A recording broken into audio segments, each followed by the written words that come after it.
At a train station, a group of travelers is waiting for the storm to pass so they can finally go home. Since everyone is so bored, a mysterious man decides to tell them one of his many stories, getting inspired by a guy's checkboard t-shirt. During the special chess exhibition, world champion Akira is playing against an advanced computer known as Super Blue. Akira can calculate only 3 moves per second, while the computer can do over 200 million moves. The disadvantage is quite obvious, and with a big audience watching them, the pressure is overwhelming. After a long tortuous match, Akira decides to admit his defeat by dropping his king. The audience gasps in shock while the host explains that this is the first time in history that a human has lost to a computer. As reporters surround Akira to take the pictures, the host says that Akira's face looks super blue and everyone laughs. The humiliation causes Akira to hit the board with his king, breaking it in half. 3 years later, Akira is sleeping on the street with other homeless people after spending another night drunk to cope with his depression. Suddenly a fancy car parks in front of him and 2 mysterious men in black suits come out. They grab Akira and drag him into the vehicle while ignoring his protests. Moments later they arrive at a mansion and Akira is left in a room with some very creepy statues surrounding a table. An old man with a cane appears and hopes that his men treated Akira well. He refuses to introduce himself and explains he's looking for the legendary chess world champion.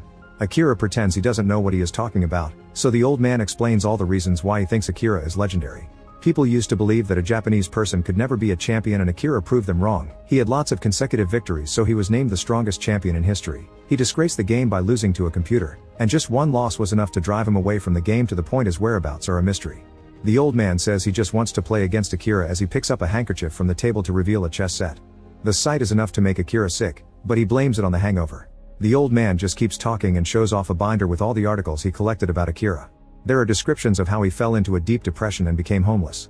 Obviously there are pictures of him too, so the old man knows he got the right man. Then the old man explains that lots of people including himself lost money because they bet on Akira defeating the computer, so he wants compensation. Since Akira doesn't have money to pay, the old man wants him to play chess with him. Akira says he isn't a millionaire's plaything but the old man can tell he's scared of the board, so he grabs the white king and announces that Akira has already lost. Getting flashbacks of his last match, Akira finally snaps and makes the old man put the king back in place while mentioning what the right opening move is. The old man is incredibly pleased and moves his piece after moving Akira's. He tells him to sit with him, but Akira keeps pacing around the room because he thinks he doesn't need to sit to defeat a beginner. He just mentions his moves and the old man moves the pieces for him.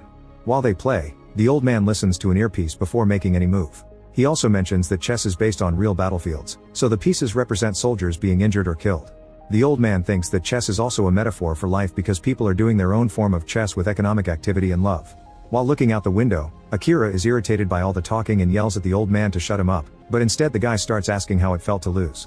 He thinks Akira's heart still yearns for chess no matter how he tries to stay away from it. His words turn manipulative, playing with Akira's mind until he starts imagining that the people on the street are only wearing black and white suits, and they're standing on a giant chessboard. He compares their positions to those on the table and realizes that they match. When the old man makes his next move, he takes Akira's pawn. At the same time, a black suit proceeds to stab the white one. Akira turns around and sees blood on the white pawn while the old man says that pawns are just nameless soldiers that serve the king so they shouldn't matter. Akira is still freaking out so the old man tells him to go outside and check things himself. On the street, Akira is shocked to confirm that the people are real. He removes the knife from the fallen man, who smiles and asks him for the next move before dying. Suddenly the black and white suits walk away, leaving Akira alone with the body. A random woman screams when he sees him and Akira swears he isn't guilty as he drops the knife and runs away. Sometime later Akira is at a mental clinic to talk to Dr. Tomoda, who has been his psychiatrist since the exhibition. Losing made Akira have nightmares about being crushed by giant chess pieces, which made him irritated during the day. His wife Kumi was always supportive of him, but he couldn't handle it and ran away anyway. Kumi tried to follow him, yet Akira insisted that a defeated king couldn't protect the queen. Akira tells Tomoda what happened with the human chess, but Tomoda thinks he hallucinated the whole thing because Akira is in a bad mental state and only knows how to look at life through chess metaphors. At that moment a fax arrives with the question "what's the next move?" repeated over and over on the page.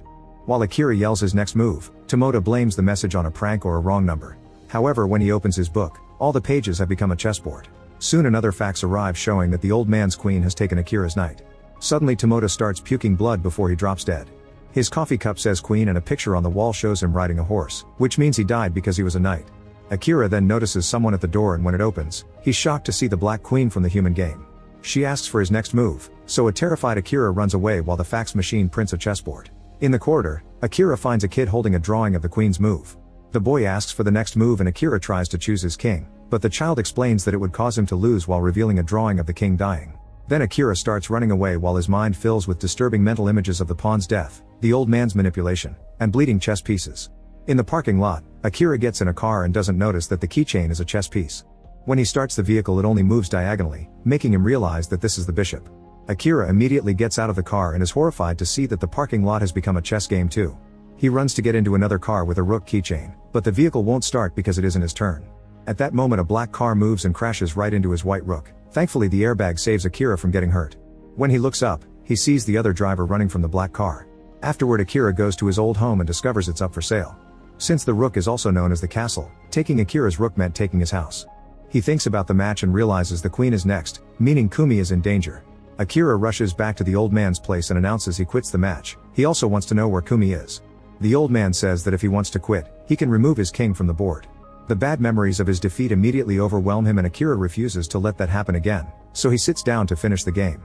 Both men spend several hours without paying attention to anything except the chessboard between them, thinking carefully about all their moves before making them. Eventually, Akira announces checkmate in 2 moves, so he advises his opponent to give up. However, the old man has already noticed this and wonders if Akira is ready to make another sacrifice.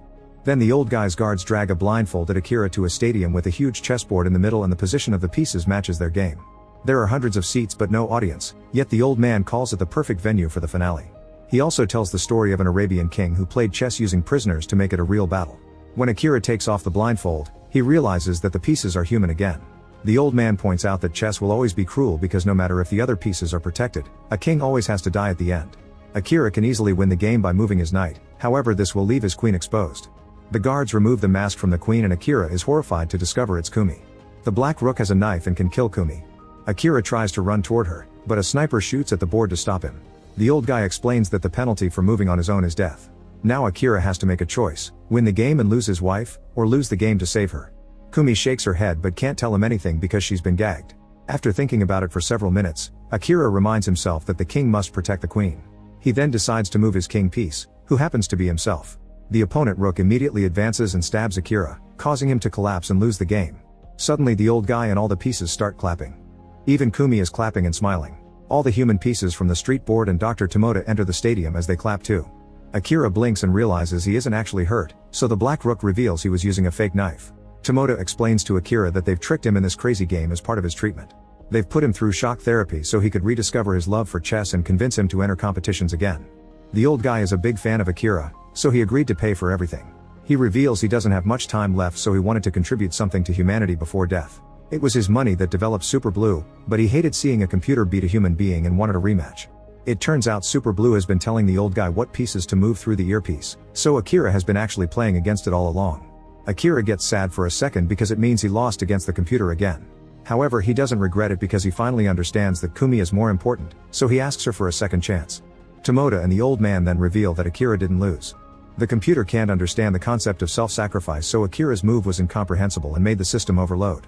When Akira turns around, he sees smoke coming out of Super Blue and realizes he did win.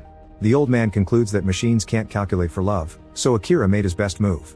Kumi congratulates him and calls him champion before they reconcile with a hug. Make sure to subscribe and turn on notifications so you can watch more videos like this.